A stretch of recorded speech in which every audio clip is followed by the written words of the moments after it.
Donc, rebonjour à tous. Ceci est la suite de la conférence qui a été faite le samedi 11 janvier à France Dépression, où on avait finalement traité de beaucoup de choses et on avait été embêté par des problèmes techniques. La caméra nous avait lâché et donc on n'avait pas pu parler de la suite, l'aminothérapie et la voie des apports d'énergie. Donc on a décidé de refaire cette partie-là pour avoir une continuité, pour être le plus complet possible. Donc pour faire une petite jonction avec ce qu'on avait vu, on a vu beaucoup de choses pendant cette conférence qui a duré déjà 1h50. On avait parlé de la lumière, de la pinéale, donc de cette aptitude à capter la lumière. Et donc les gens avaient parlé de la luminothérapie, savoir si la luminothérapie c'était quelque chose de bien, c'était quelque chose qui marchait. Rien remplace le naturel, par contre il ne faut rien rejeter dans le monde moderne et la luminothérapie. Donc j'avais dit que moi j'en avais une ici à mon cabinet, parce que ici vous êtes donc dans mon cabinet à Suresnes. Et donc j'ai ces petites lampes là. Voilà, donc je vais me servir. Donc moi je suis assis là, les gens ici, donc ça sert en luminothérapie. Moi je vous avais dit que ça marche si on achète quand même quelque chose de qualité. Et pour s'en persuader un petit peu, vous voyez, cette plante a été mise au mois d'octobre. Et donc en général, les floraisons, c'est plutôt au printemps. Et comme depuis le mois d'octobre, le mois de novembre, il y a moins de lumière, j'allume cette lampe. Et là, vous voyez, on a 2 pousses carrément géantes, donc c'est beaucoup plus clair. Quelque chose qui vient de pousser. Donc si ça marche sur les plantes, ça peut marcher sur l'être humain, bien sûr. Rien ne remplace le naturel, mais il faut savoir s'adapter et puis faire avec les deux un petit peu. Voilà, donc il y avait des gens qui m'avaient posé la question, qui regarderont sûrement la suite de cette conférence. Oui, ça marche. Acheter quelque chose de qualité, ça peut vous aider. C'est jamais une chose qui marche, c'est toujours un ensemble de choses. Voilà. Par contre, ça ne se laisse pas allumer toute la journée.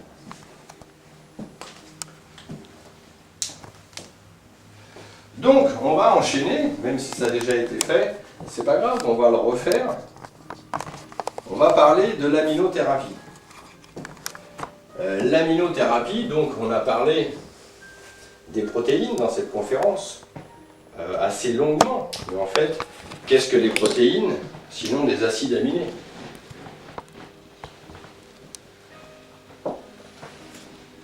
L'aminothérapie n'est pas spécialement quelque chose qui est utilisé par les naturopathes. Je vais vous expliquer pourquoi après.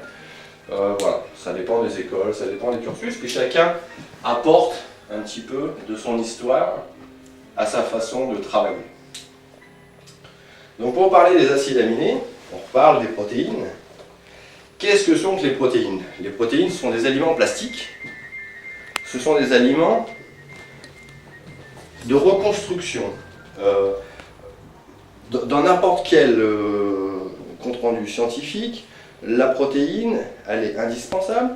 La protéine, il nous faut à peu près 1 gramme de protéines par jour, par poids de corps. Ça veut dire quoi? Ça veut dire que si vous faites 60 kg, il vous faut 60 grammes de protéines par jour. Comment on va trouver 60 grammes de protéines par jour? Si on prend la viande, le poisson, les œufs, 20 grammes pour 100 grammes, donc il nous faut à peu près 150 grammes de viande ou 150 grammes de poisson dans la journée, ou 3 repas protéinés. Voilà. Donc 1 gramme, c'est indispensable parce que les protéines sont des aliments plastiques qui reconstruisent, ils sont indispensables. Penser qu'on n'a pas besoin de protéines, c'est une erreur. La vie sur Terre a été créée par les protéines, par les acides aminés. Il n'y a pas de vie s'il n'y a pas d'acides aminés. Si on veut s'en convaincre, il y a une petite histoire un peu rigolote sur des chercheurs ont trouvé sur une comète qui s'était écrasée sur la Terre, enfin qui était passée, donc un déchet était tombé, donc on avait extrait de cette comète, on avait trouvé sur cette comète de la glycine. La glycine est donc le plus petit acide aminé de ces 22. Et donc l'hypothèse est venue que peut-être, finalement, la vie sur Terre serait venue de molécules organiques venues des molécules extraterrestres, en fait, voilà, qui sont venues de l'extérieur sur la Terre pour créer la vie. il n'y a pas de vie sans protéines, et donc sans les acides aminés. Quand on parle de la faim dans le monde, c'est de ça qu'on manque. Dans les pays du tiers-monde, il y en a peut-être encore, où on meurt de faim. On ne meurt pas parce qu'il y a des céréales, il y a des fruits, il y a des légumes, mais les carences sont la carence des protéines. Parce que les protéines sont indispensables au développement de l'être humain et à son système immunitaire. Donc voilà, quand on parle de faim, on parle de carence, on parle de protéines.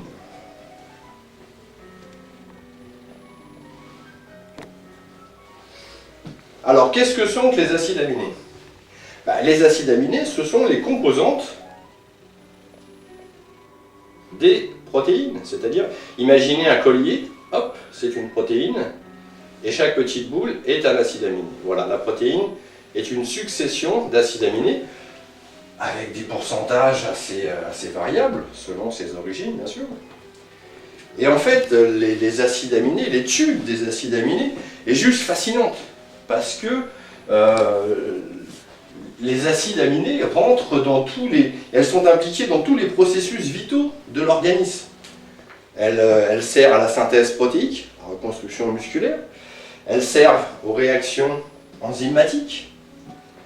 Elles servent aussi comme antioxydants.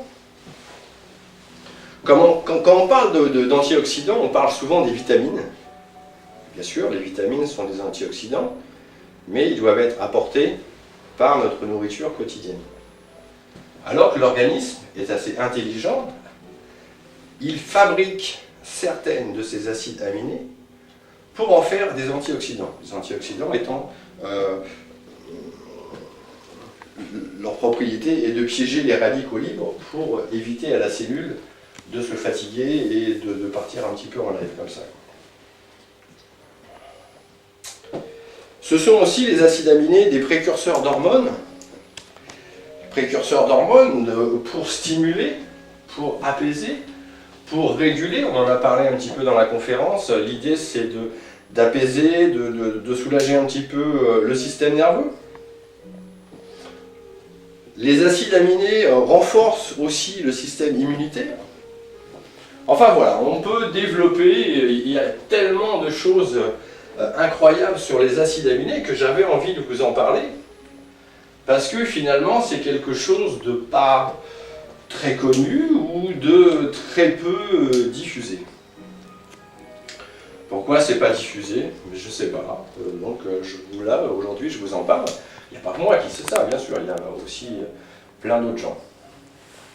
Alors pourquoi je me suis intéressé aux acides aminés dans ma carrière? Comme je vous l'ai dit au début de la conférence, avant d'être naturopathe, j'étais entraîneur sportif et diététicien sportif. Je le suis encore d'ailleurs. Mais au début, je m'occupais des sportifs, je m'occupais d'athlètes qui voulaient augmenter leur masse musculaire et donc favoriser les processus d'assimilation, d'anabolisme, etc. Et donc finalement, les protéines étaient au cœur de chaque intervention, de chaque régime en fait. Constamment. Et donc, les culturistes, on appelle ça les culturistes, les bodybuilders, donc c'est des gens qui font de la musculation, sont des gens qui consomment énormément de protéines. Ils peuvent consommer entre 3 et 4 grammes de protéines par jour. C'est bien sûr pas conseillé pour quelqu'un qui ne s'entraîne pas, c'est évident, c'est beaucoup trop. On a parlé tout à l'heure de 1 gramme, mais pour des besoins de croissance spécifiques, on peut monter à 3 ou 4 grammes. Et donc, en suivant un petit peu ces gens, et puis en travaillant en parallèle avec monsieur et madame tout le monde, je me suis aperçu de quoi? Qu'un des principes de santé s'imposait à moi, c'est-à-dire véritable stimulant de la santé. Pourquoi?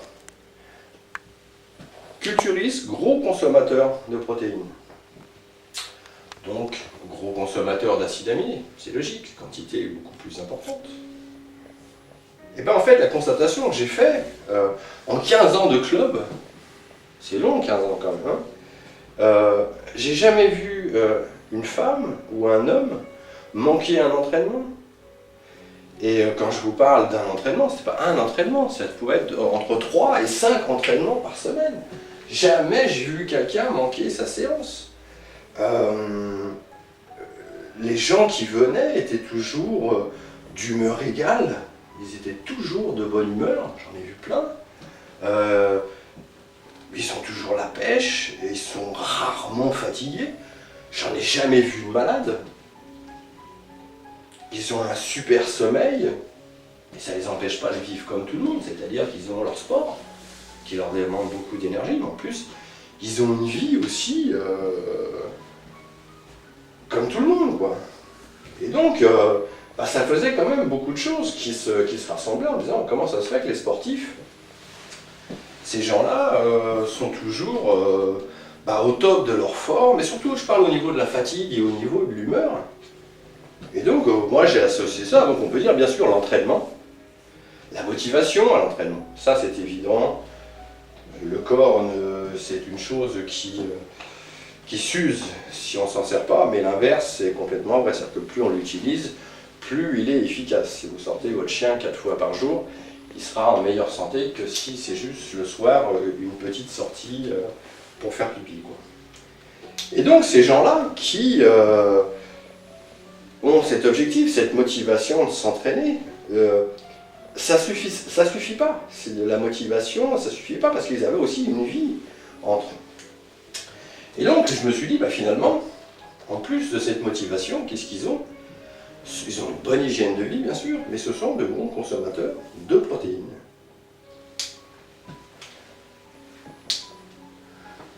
De gros consommateurs de protéines et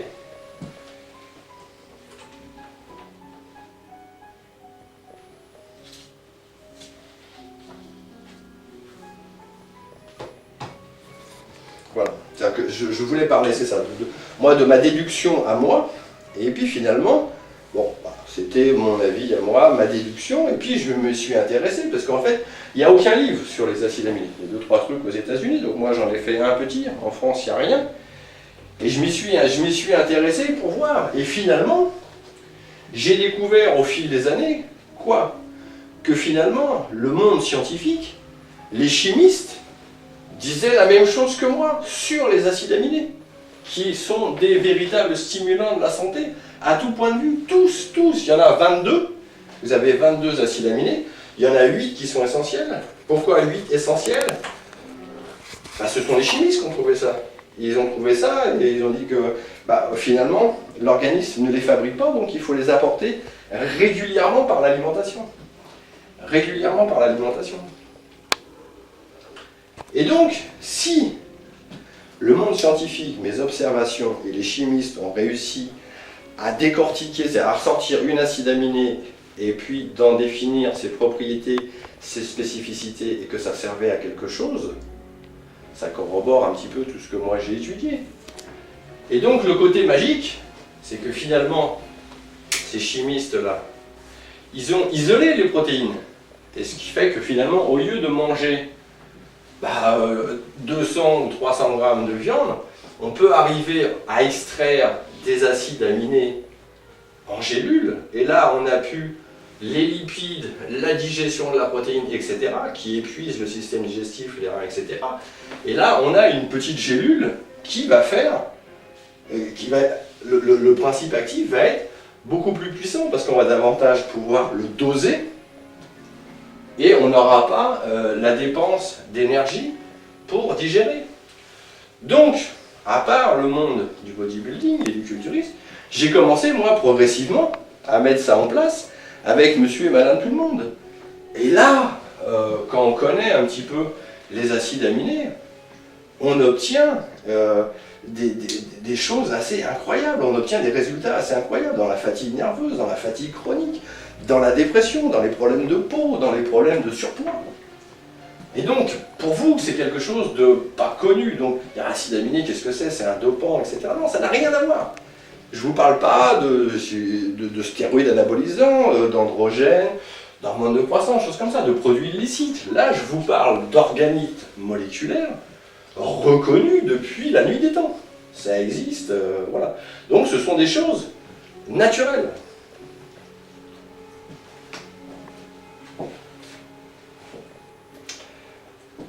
Et donc, le monde scientifique, les chimistes ayant isolé et trouvé des propriétés spécifiques aux acides aminés, on peut arriver à rééquilibrer certaines fonctions, à apaiser, à stimuler avec les acides aminés. Et par rapport à des substances étrangères, comme les médicaments, qui sont sûrement parfois nécessaires, là, l'organisme reconnaît ces molécules. Il s'en sert tous les jours, tout le temps, toute la journée. Ça existe, ces organismes moléculaires existent depuis la nuit des temps. Depuis la nuit des temps. Donc, je vous en ai mis quelques-unes. Donc, il y en a 22, c'est beaucoup. 8 essentiels. Donc là, je vous en ai mis quelques-unes pour que vous ayez un petit peu un visuel. Voilà, sur des noms un peu compliqués, mais en même temps, ça peut peut-être vous dire quelque chose, parce que les choses avancent, on est souvent informé, surinformé de choses. Peut-être ça va vous dire quelque chose. Donc, qu'est-ce qu'on va avoir, par exemple? On va avoir la tyrosine.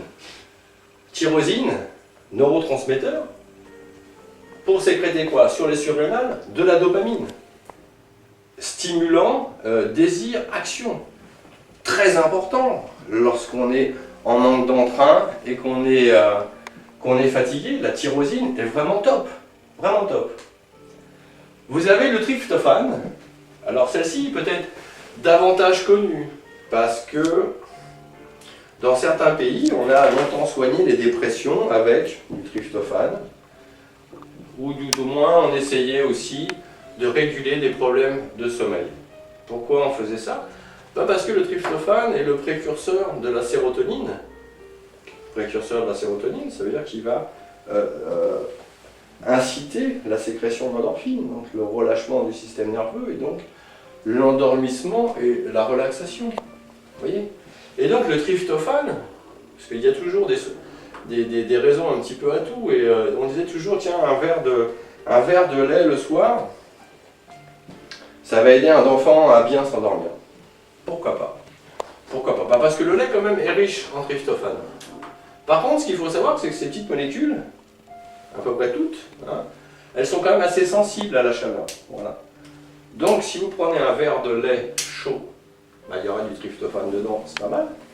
Mais si le lait a bouillu, eh bien, il n'y a plus de tryptophane. Donc d'où l'avantage de l'avoir isolé et de l'avoir surtout quantifié. Donc le tryptophane, que peut-être les gens connaissent, que c'est assez facile de se renseigner là-dessus. Vous avez donc l'arginine. L'arginine qui stimule la sécrétion d'hormones de croissance. Donc là, ça parle peut-être un petit peu plus aux gens. Stimule la sécrétion. Favorise la sécrétion d'hormones de croissance. La sécrétion d'hormones de croissance, c'est une hormone de jouvence. C'est-à-dire, vous avez ça dans votre organisme. Le pic, c'est genre de 15 ans à 20, 22 ans, quelque chose comme ça. C'est-à-dire que ça favorise l'hormone de croissance, la réparation des tissus, la synthèse protéique et le catabolisme des lipides. C'est pour ça qu'à 15-20 ans, on peut faire tout et n'importe quoi, on ne dort pas, on mange n'importe quoi, on boit, etc. Et on est toujours en forme parce qu'on a une bonne sécrétion d'hormones de croissance. Par moment, on a un pic pendant cette période-là. Et bien, il se passe quoi en vieillissant? Et ça va très vite en vieillissant. À partir de 30 ans, vous n'êtes déjà plus la même personne. Il se passe quoi en vieillissant? Et bien, vos sécrétions hormonales, ils descendent. Des processus du vieillissement, où ça se ralentit. Vous voyez? Donc d'une façon naturelle. Et bien, grâce à l'arginine, on va pouvoir stimuler cette sécrétion et donc d'avoir les bienfaits. Hormones de croissance, hormones de jouvence, hormones de bien-être, quoi. Vous voyez? Super intéressant.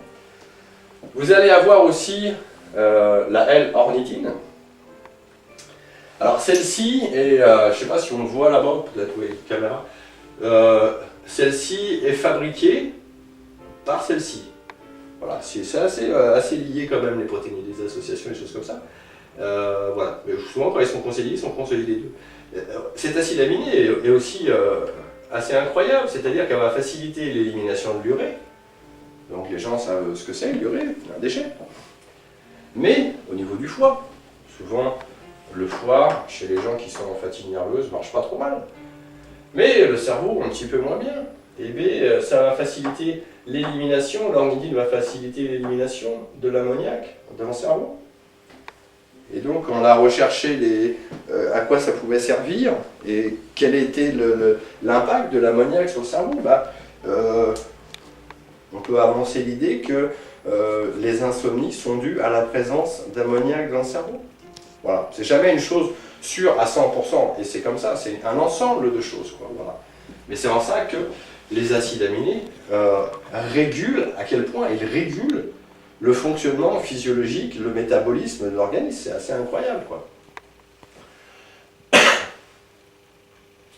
Et donc vous avez la taurine. Alors, cela vous ne connaissez pas, peut-être la taurine, pour les gens qui fréquentent un petit peu les magasins diététiques, pardon, ça peut dire quelque chose. Parce que c'est un excellent stimulant cérébral. Il y en a d'autres, mais bon, celle-là est peut-être plus connue. Et bien, par exemple, là où il y a le plus de taurine, ce sont dans les fruits de mer. Et les fruits de mer, c'est bien souvent à Noël, ou un petit peu au jour de l'an. Mais le cerveau, lui, il n'a pas besoin de taurine 2 fois par an. Il en a besoin régulièrement, il en a besoin tous les jours. Absolument tous les jours. Donc, son isolation peut aider à ce niveau-là. Parce que quand vous relancez des fonctions, vous l'avez relancé. Si vous relancez avec un processus naturel, c'est beaucoup mieux. Vous avez la carnitine. Alors, celle-ci est très employée, par exemple, dans le monde du culturisme. Voilà. On voit que ça a évolué. Maintenant, c'est l'acétylcarnitine, c'est encore plus puissant. Mais celle-ci est impliquée dans le métabolisme mitochondrial, c'est-à-dire l'énergie cellulaire. C'est-à-dire qu'elle va aller chercher les lipides pour fournir de l'énergie. Donc, c'est formidable pour perdre du poids. Voilà, il faut des doses aussi conséquentes, et puis un ensemble de choses. Mais voilà, les acides aminés sont très impliqués dans le fonctionnement de la cellule. Voilà. On parle souvent des antioxydants, des vitamines, des minéraux, des oligo-éléments, etc. Les acides aminés fabriquent aussi, sont précurseurs d'enzymes. Donc c'est vraiment le top du top. Carnitine, donc la carnitine c'est assez récent en fait. Quand je dis récent, c'est parce que pendant un moment on réfléchissait, on se demandait si c'était pas plutôt une vitamine. Donc ils avaient dit, vitamine, on était arrivé à B12, donc on a eu B15. Puis après finalement les chimistes continuaient à chercher, heureusement qu'il y a des gens qui cherchent, puis qui trouvent en même temps. Puis ils se sont dit, non, on va la classer dans les acides aminés. Donc pourquoi? Parce que finalement, de son ressort, le début, carnitine, carne, la viande, donc beaucoup plus présent dans la viande rouge. Voilà, carnitine, beaucoup plus dans le cheval, et puis dans le bœuf. Donc du coup, on l'a laissé classer comme un acide aminé. Et vous avez, voilà, donc la lysine. Alors, vous connaissez peut-être un petit peu moins. La lysine qui est un stimulant du système immunitaire.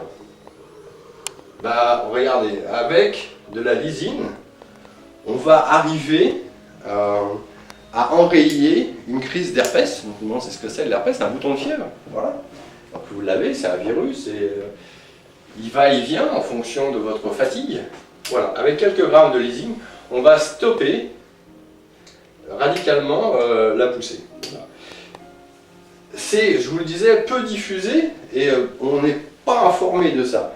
Mais donc la lysine et l'herpès, le bouton de fièvre, ça ne vous dira pas grand chose. Par contre, vous avez peut-être tous des enfants et vous leur avez donné de l'aspégique quand ils avaient de la fièvre ou quand ils avaient des courbatures ou des choses comme ça. Et bien vous verrez, prenez l'aspégique et vous voyez, il y a de l'aspirine, acide salicylique bien sûr, plus de la lysine. Dans l'aspégique, vous avez les deux, donc stimulant du système immunitaire. Voilà. Tout le monde n'est pas au courant, la médecine c'est quand même pas mal de choses, quoi. Donc vous voyez, c'est vraiment un monde fascinant, l'aminothérapie et le travail qu'on peut faire avec les acides aminés, parce qu'on arrive vraiment, puisqu'on les a extraits, isolés, on arrive à spécifiquement obtenir des choses. Donc je vous déconseille quand même, vous pouvez toujours aller regarder sur internet et regarder de quoi il s'agit bien sûr, mais je vous déconseille l'automédication avec les acides aminés, comme avec les médicaments, comme avec les produits complémentaires, etc. Parce que tout est un métier. Pourquoi? Parce qu'il faut maîtriser les associations sur les 22. Vous avez des modes d'absorption qui sont bien spécifiques, ça ne peut pas se prendre n'importe comment puisqu'on cherche un effet. Donc il faut bien viser dans la prescription. Vous avez des dosages qui sont très variables, de 500 mg à 6 grammes, même jusqu'à 20 grammes pour par exemple la leucine. Voilà, c'est un peu spécifique dans le milieu du bon, mais voilà, de 500 mg à 6 grammes. Donc voilà, il faut jongler avec ça. Et voilà, je pense qu'il ne faut pas s'improviser en disant tiens super, on a trouvé un nouveau traitement, on va regarder ce que c'est, on va le prendre. Mon idée à moi, c'est pas de vous donner un nouveau traitement. Parce qu'il n'y a pas, faut pas chercher le miracle dans un nouveau traitement. Le miracle, c'est de prendre sa santé en main et de mettre, là vous allez avoir à peu près 3 heures de conférence, de mettre des outils en place pour avoir le désir ardent de changer sa santé et d'y arriver, quoi. On a de l'efficacité, mais il ne faut pas improviser. Donc allez jeter un coup d'œil, regardez sur internet comment, à quoi ça peut servir, et voilà. Donc pour quand même, parce que là on parle de, c'est une conférence donc, sur l'énergie nerveuse et sur la dépression. Donc pour calmer les plus téméraires, vous avez dans ces acides aminés l'histidine, qui est carrément contre-indiquée dans les dépressions maniaco-dépressives, dans la schizophrénie, dans les crises d'angoisse, etc. Donc vous voyez, c'est pas parce que c'est naturel qu'il ne peut pas y avoir de contre-indication, et donc c'est toujours mieux si c'est fait par un professionnel.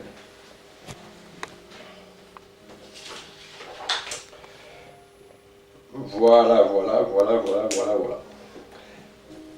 Et bien donc maintenant, voilà, on a passé donc, on a vu sur l'aminothérapie, j'espère que ça vous a appris quelque chose, hein. Je vous ai mis quelques échantillons comme ça, et on peut développer, c'est vraiment quelque chose d'intéressant, dans le sens où ces organiques moléculaires sont reconnus et que mes observations sur le monde du sport sont intéressantes, 15 ans de pratique, et puis tout ce que les chimistes et le monde scientifique disent, donc ça corrobore un petit peu tout ça, c'est intéressant de prendre des sources à droite à gauche et puis de se faire une synthèse de quelque chose, parce que le savoir n'est intéressant que si on peut le diffuser, et le diffuser pour aider d'autres gens.